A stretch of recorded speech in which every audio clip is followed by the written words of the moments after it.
On the afternoon of November 24th, 1971, a man named Dan Cooper boarded Northwest Orient Airlines Flight 305 in Portland, Oregon. Dressed in a business suit, he appeared to be an ordinary passenger. The flight was relatively short, destined for Seattle, but Cooper had other plans.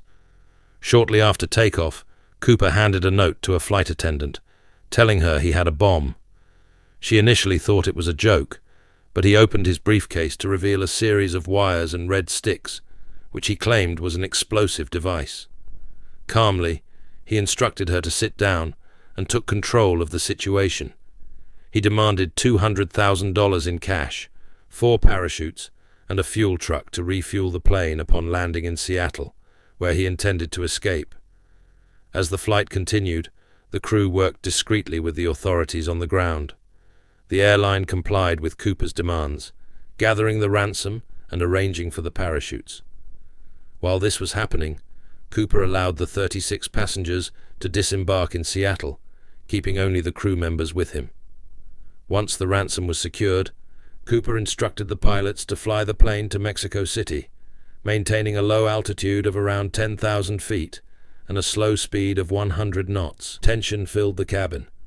Cooper was described as calm and collected, even ordering a drink during the flight. As night fell, the plane was refueled in Reno, Nevada, and Cooper began to put his escape plan into action.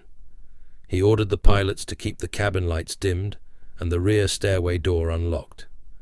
At approximately 8 p.m., somewhere over the dense forests of Washington state, Cooper opened the stairway door and jumped out of the plane, parachutes and cash in hand.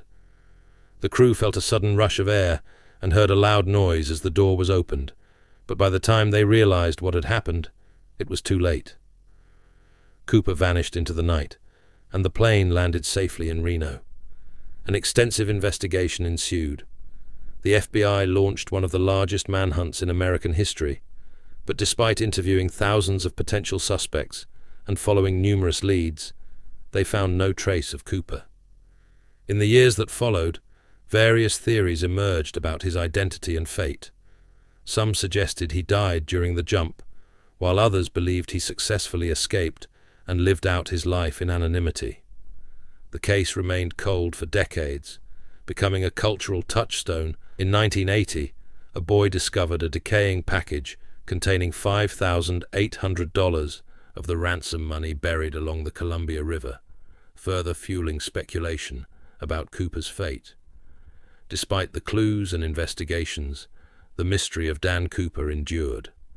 As of today, the case remains open, and the search for Cooper continues to intrigue amateur sleuths and true crime enthusiasts alike. His daring heist, the mystery surrounding his identity, and the unanswered questions about what happened to him have left an indelible mark on American history.